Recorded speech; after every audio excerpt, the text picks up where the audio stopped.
Yeah, it's a little bit miserable up here in Manchester at the moment, which shouldn't really be a surprise this time of the year. Whereabouts are you I think located again? I'm in London, so Uh-huh. yeah. But Manchester, you can expect rain. Yeah, definitely. Do you ever have to head up here at all for anything, any conferences, or is it a part of the Well, world? yeah, pre-COVID I did, but my son was at uni in Manchester, so I do know Manchester quite well. Ah, Yeah. nice, nice, lovely, Yeah. lovely. So hi everyone. It looks like we've got quite a few people who have joined already, which is really exciting. Thank you all for being able to make it to today's Lunch and Learn with Kathy and I. I'm going to be hosting. My name's Daniel Brady. We're going to run into some introductions really quickly. As you can all see here on the screen, the title of today's talk is the Ultimate Menopause Support Toolkit for HR.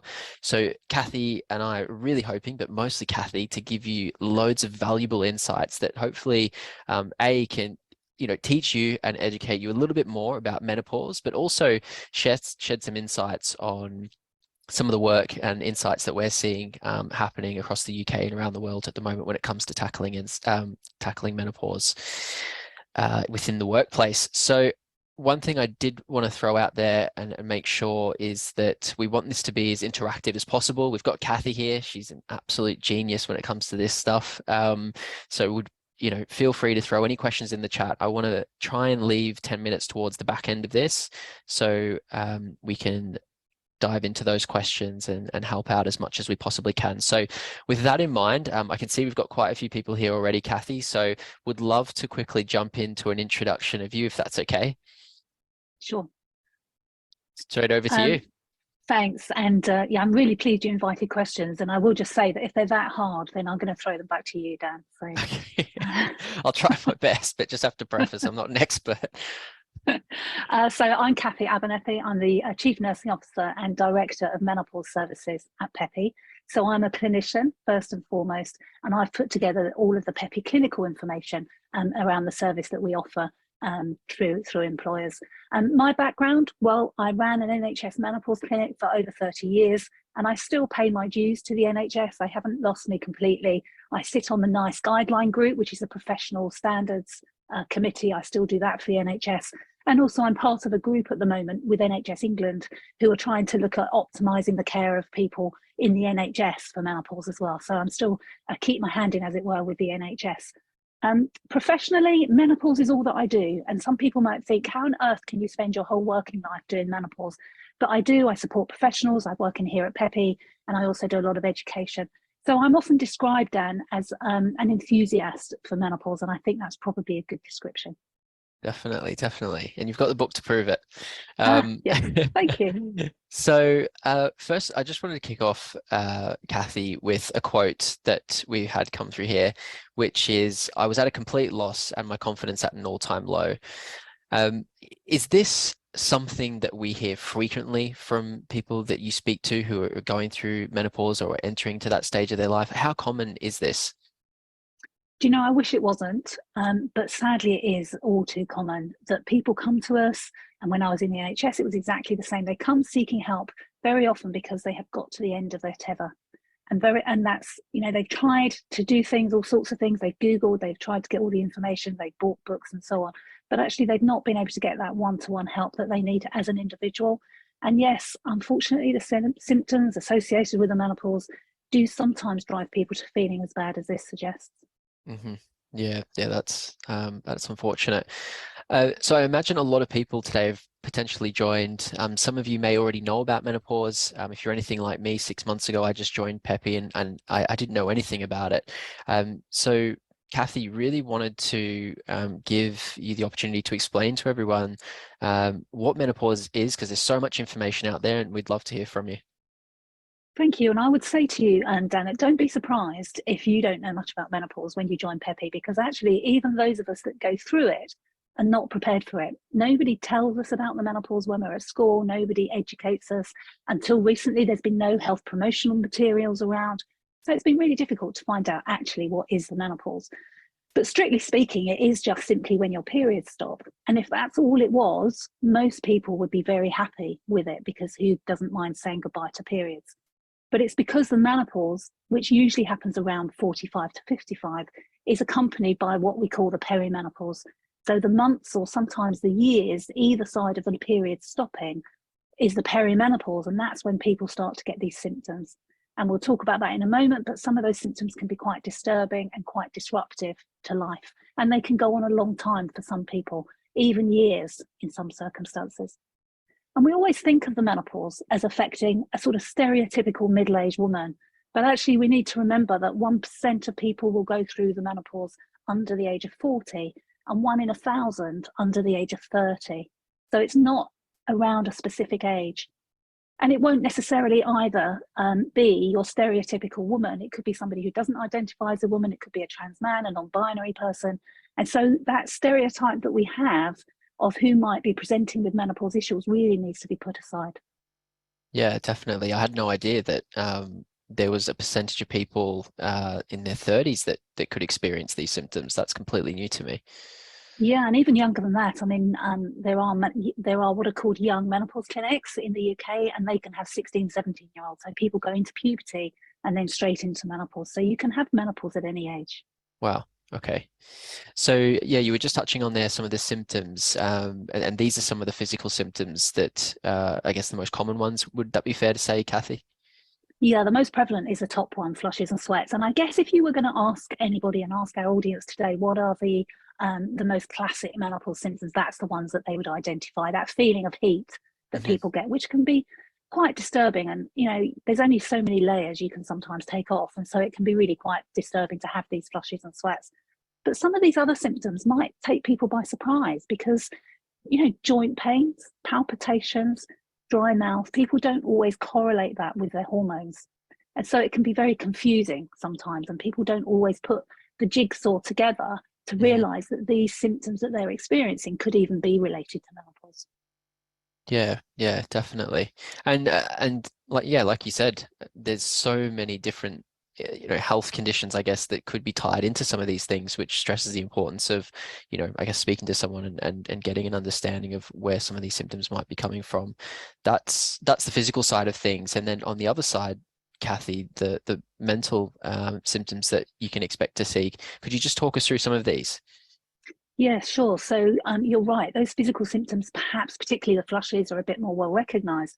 But if you start to get these kinds of symptoms, you don't always realize that it's the menopause, and it can creep up on you.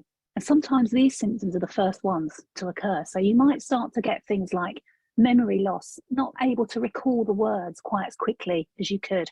Forgetting people's names is a classic one. And my favorite one was always, where on earth did I park my car? Those kinds of memory things that you can't remember. Concentration issues, not being able to work for those long spans that you might have done prior to the menopause. The feeling of muddled brain fog. Sometimes people have called it baby brain in the past because it's Hmm. also associated with pregnancy. Same thing can happen around the time of the menopause. And when these things start to hit you, it starts to undermine your confidence. It starts to make you think, actually, can I do this job as well as I've always been able to do? You start to get low mood, you start to feel anxious, and sometimes that can lead to feelings of increased anxiety and sometimes tearfulness as well. And because these symptoms aren't really talked about, what happens is that people either just muddle through without talking to anyone about it, or they say, I can't do this anymore, and they just walk away, and that's such a shame.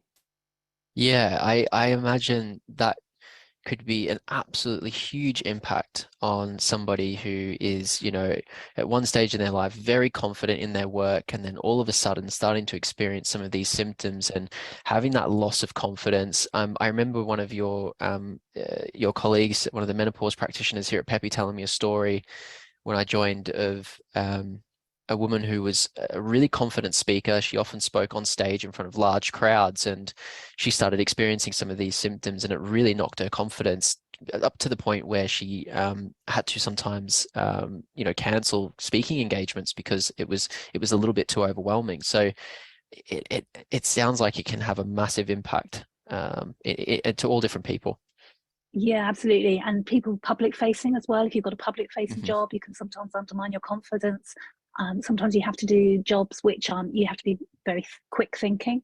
And sometimes that is just a little bit slower than it has been in the past. Yeah, yeah.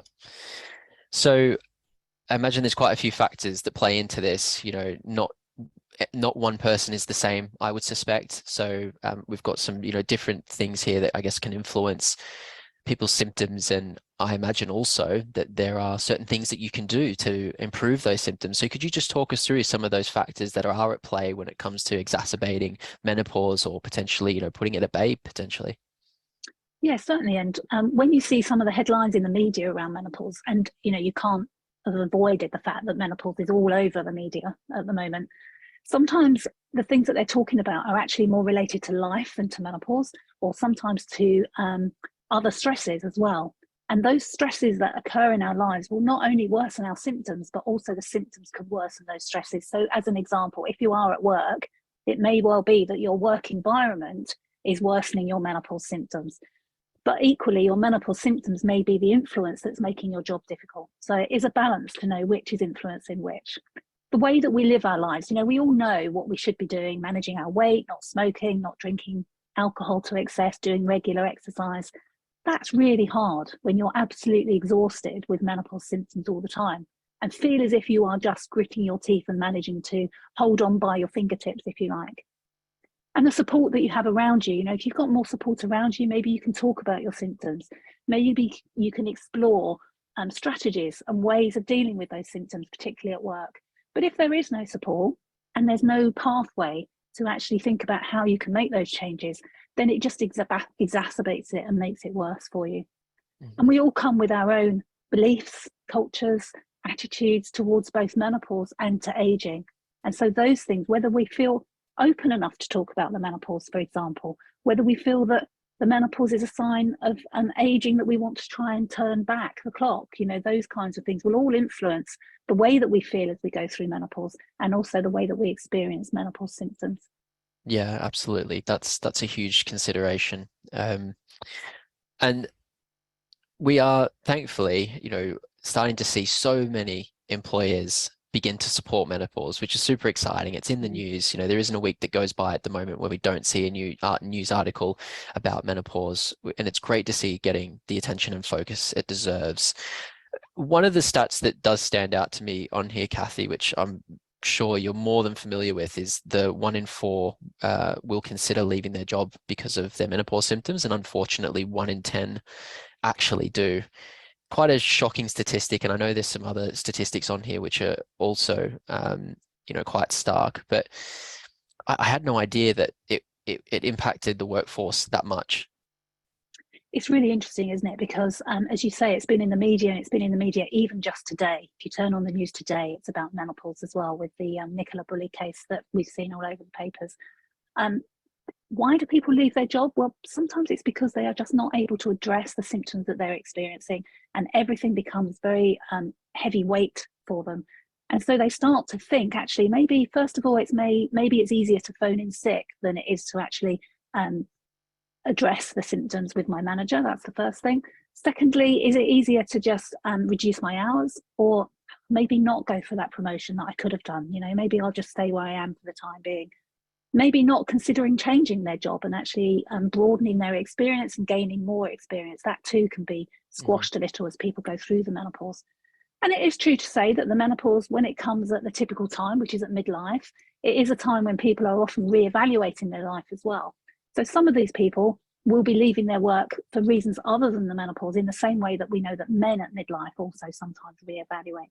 But there's no doubt at all that the hormonal influences certainly affect women as they reach this time of life and start thinking about their job choices and working practices. Yeah, absolutely. And of course, a lot of the statistics and things we've spoken about lead on to impacting it in the workplace and the business, not only for the individual, but also for the company. And, these are some of the areas that we see that have an impact. So yeah, Kathy, what type of things are these sort of typical aspects that you would see a business experiencing when it comes to trying to support menopause? Yeah, I think in the years gone by, menopause has been quite hidden in organisations and at work. And I think that what people have done is they've tried to cope with their symptoms. They've not wanted or been able to discuss with their managers. And so it's been kept very private. And menopause is private. Not everybody wants to talk about it. Not everyone wants to publicly acknowledge that they're going through the menopause. Some people do, but some don't. But when you look at the whole variety of symptoms, we've just got a few of them here: the flushes, the concentration, the brain fog, all those other things that we just talked about. If that's impacting somebody's personal life, then there is no way that it's not impacting their work life. And that means that it's impacting your business as well, whether that's through taking sick leave, through absenteeism, or maybe through it's through presenteeism. So they're here, but they're not really working to their full potential for all sorts of reasons.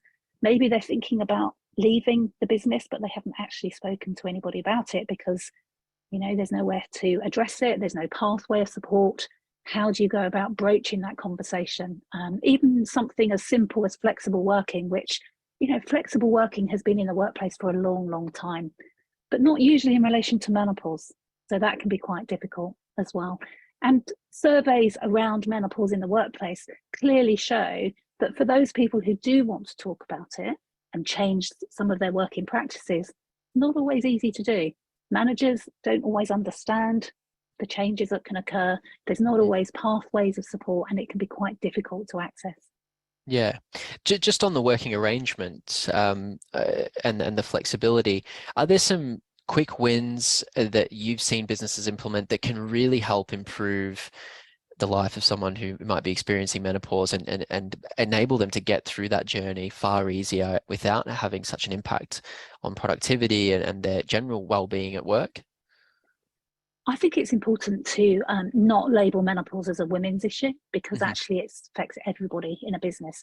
So if everyone has some education around menopause, even just some basic understanding of the impact that it can have on an individual, then that means that the conversation has started. And once an organisation has started the conversation, I tell you, you will soon see it grow and expand.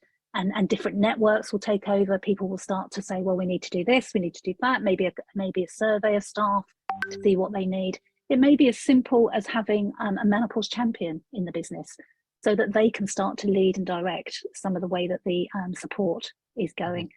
Ultimately, what people want as they go through the menopause is to just be back to normal. They want to just get on with their everyday work. And the organisation that takes that seriously and offers support, hopefully that's available on a one-to-one basis as well, is the one that really makes the most impact. Yeah, okay, great. And you were just talking about this, you were talking about starting the conversation. You mentioned there the education piece is huge. Is there anything else that, standing out here that those on the call who are thinking about how they can support their employees who are going through menopause, what they can do? I think it's partly recognising that menopause comes into every single aspect of a business.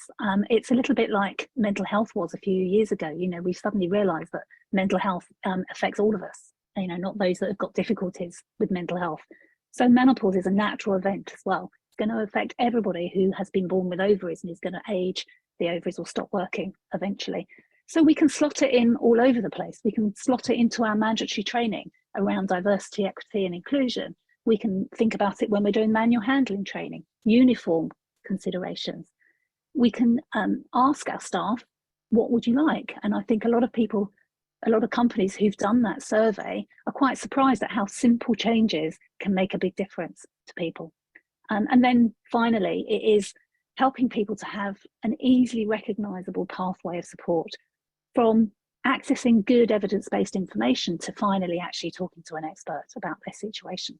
And it's almost a stepwise approach, really, and it starts with the conversation. Yeah, great. And this brings us on to employer brand. And I wanted to ask you, because you've worked with hundreds of organizations now to support, whether it's implementing menopause support with Peppy. I imagine one-to-one, you've probably helped many individuals. How much of an impact does this have on employer brand? And what do you see and hear from I guess people who are looking for a new business? Is this now kind of expected that they have some sort of menopause support? I think it's really growing. And if you look at the surveys around HR benefits, menopause is up there now as one that people are expecting to have. It's grown so much and it's so normal. It's just part of normal life. Maybe not just menopause, but also the other issues like heavy periods, polycystic ovaries, endometriosis, as well as men's health. People are beginning to realise that people of all genders need specific health support, and in relation to today, menopause is particularly relevant. It ties in with gender pay gap. It ties in with the pension gap that we know that women have as well as they get older. People reducing their hours, not working as long, on top of the penalties that maybe they paid when they had children as well. It's an accumulative effect, and it's like it just hits the tip of the iceberg when they get to the menopause. So I think a company that is adding menopause to its agenda is adding to an awful lot more than just menopause support. Yeah, yeah, definitely.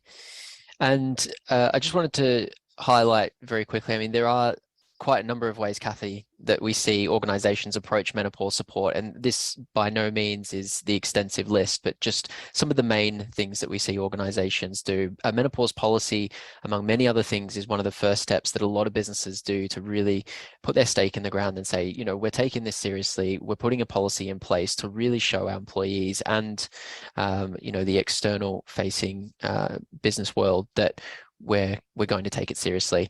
We've just put together some rough criteria of important things and areas that you should really think about and consider when you're wanting to go on that menopause journey and how you support your employees. And, you know, quality of support, personalization, obviously a policy is fantastic. It's a great first step.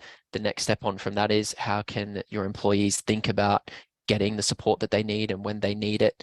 And I think this kind of highlights some of the I guess strengths and weaknesses areas that we've seen in the different avenues that you can think about when it comes to menopause support. We've only got one or two more slides left, Kathy, I think, and then we can jump into questions. So just wanted to remind everyone, if you have any questions, please throw them into the chat now, and we'll dive into those in just a moment. But Kathy, just wanted to also get you to share some of your experiences and thoughts whilst working at Peppy, and you know, the work that you and your team are doing through the app. That'd be great to highlight some of that. Sure. So when I introduced myself, I said I was a clinician. So obviously I'm an enthusiast for clinical support. I feel very strongly that if people get access to good clinical information, sometimes those symptoms can be addressed, not with the obvious HRT, which is one way, but not just that way, but also through many, many other avenues as well. And so at Peppy, what I do with my team of experts is to introduce people to strategies and things that they can do to reduce the impact of those symptoms. And we do that through a one-to-one consultation. So you can have a 40-minute consultation with one of my practitioners, or you can chat Monday to Friday using a type of WhatsApp. It's more secure than WhatsApp, but it's like WhatsApp, and you can talk to us, ask lots of questions. And the thing about the menopause that sets it apart from some other health conditions is that you just don't want a moment in time consultation. You want that ongoing support as things change, and as you go through your menopause journey or transition, things will change, and you want to maybe dip in and dip out and have questions. And we recognize that the menopause is not, although it's a physical and physiological event, it comes with a lot of emotional and mental and psychological events that go alongside it. So we've got an emotional support team as well. Maybe you don't even know whether you're going through the menopause yet. It really does creep up on people. So our experts, our nurses, are there to help you to pick out and to try and ascertain, is this menopause? And if it is, what can you do about it? As well as coming alongside people and saying, well, what's your work situation and how might you want to address that? And of course, it's entirely confidential from your workplace. So the workplace doesn't know that you're accessing the advice. It's personal to you, and it's entirely confidential. And what I hear, Dan, from people who use this is just the amazing confidence that they feel in speaking to my nurses who are experienced, qualified menopause nurses. And that's what somebody wants, you know, having that at the end of their phone is really appreciated. Absolutely. I think it's a brilliant way to, you know, fill those gaps that are often there between appointments in, you know, and this isn't to replace, you know, the great services that we all have access to, but as we're all aware, there are a lot of stresses and external factors at play at the moment, and that time gap can often be felt quite heavy on somebody who's having to go into the office. They have a stressful job, and not having to have that quick communication with somebody to ask those fast questions, you know, I think it's, yeah, that's brilliant. Thank you for sharing that, Kathy. Finally, something that we're super proud of here at Peppy, and I really wanted to stress, is that, you know, Peppy as a service is not reserved for the elite. And I think this slide shows that really well. We work with the likes of DFS, so the shop floor worker on the weekend who might be selling you the sofa, is getting the exact same support from the likes of Kathy and her team that the fee earning partner over at Clifford Chance law firm, and they're all receiving the same support, which is something that we're super proud of, and really happy to see that so many organizations from different industries and different types of demographics are really coming on board with this, which is incredible. So we're now on to the final part of the webinar, and we wanted to dive into the questions. We've got quite a few here, which is really exciting. If anyone has any more, please jump into it. The first question here comes from one of the attendees, Kathy, which is premature ovarian insufficiency. 1% of people will be under 40 years old. Is there a blood test that can help to identify this? Yeah, it's a really good question. There is a blood test. And generally speaking, you'll hear most clinicians saying that blood tests are not necessary to diagnose menopause. And for your average age women, that's absolutely true. But if you're going through menopause under the age of 40 or premature ovarian insufficiency, which is the correct terminology as this person uses, then yes, blood tests are essential. A single blood test is probably not going to be enough. You usually need 2 blood tests around 6 weeks apart, sometimes even 3, to build up a picture of what's going on. But if somebody suspects that it could possibly be menopause under the age of 40, then yes, blood tests should be done. Okay, thank you. And thank you for the question. The second question, Kathy, was IVF treatment can cause a number of menopause-like symptoms, but it's not spoken about much. I was just told you'll likely have some menopause symptoms from the medication, but there's not much advice as to how to deal with it. Was just wondering if how could this be improved? So this is an example of somebody having their ovaries, what we call down-regulated. So the ovaries are put into a resting condition, if you like, in order to then be primed for IVF. And so whilst that's happening, you can get symptoms which are very similar to the menopause. It's not actually the menopause, but they're symptoms which are very similar. However, because you're in the process of having IVF, you can't use any of the treatments that you would normally use for menopause symptoms. It is usually a short-term process, so a couple of months usually, that you might be down-regulated. And there are things that you can do in terms of triggers. So for example, you may find that things like spicy foods, caffeine, alcohol worsen them. But other than that, it's looking at strategies like cognitive therapy and managing those symptoms during that short-term phase of cycle treatment. Yeah. Okay, thank you for that, Kathy. And it wasn't a question, but just wanted to recognize the person who's joined us today who shared their own personal experience there in the chat. Thank you for sharing that. And I'm sure that's going to help massively. But we can, if there's anything more to say on that, Kathy, or I can reach out No, after. I mean, it's somebody just illustrating that, they've had some of these symptoms that it destroyed their relationship with their boss. They didn't feel they could talk about it. Very, very classic picture. And thank you for sharing that. A couple more questions here, Kathy. So what's suitable to include in a menopause policy? Okay, how long have we got? We've 30 got seconds. probably 2 minutes. 2 minutes. We've got a couple more questions, but yeah. Yeah, so a policy would start by looking at who's it for, and basically that is for everybody. So it's going to be an inclusive policy, not just for those going through menopause. It's going to be for everybody in a workplace. So therefore, you have to think about what does everybody need to know. So it will include some education around classic menopause changes, impact at work. Then it might look at individual organisations and things that might need to be adjusted. So if it's a uniformed organisation, for example, you may need to look at uniform changes. And the police is a really good example of that. They've had to have uniform adjustments for staff going through menopause. And then it's looking at the reasonable adjustments and what kind of reasonable adjustments might be made. So there's lots of different layers to a policy. And I think the one thing I would say is that having a policy it's really good. It definitely is good. But if it just sits on a shelf and is there in the filing cabinet or the electronic filing cabinet and not actually implemented, then it still doesn't really help anybody on an individual level. Yeah. Yeah, great advice. Yes, Louise, we are going to share this we are going to share the recording following today's session. There should be an email coming out for that. There was another question that came through. I think we've got 1 minute. Is the Peppy app advice free, Kathy? So it's free to the users because it's paid for by their employer. You might want to address that, Dan. Great. So, and a few other comments in there, which were great. Thank you so much for everyone who engaged in today's webinar and joined us. We really appreciate it. If anyone has any further questions, please feel free to go onto the website and get in touch. We're more than happy to pick up a conversation with you. So thank you again. And thank you, Kathy. Hope everyone Thank you, has Dan. an amazing day. Thank you. Goodbye.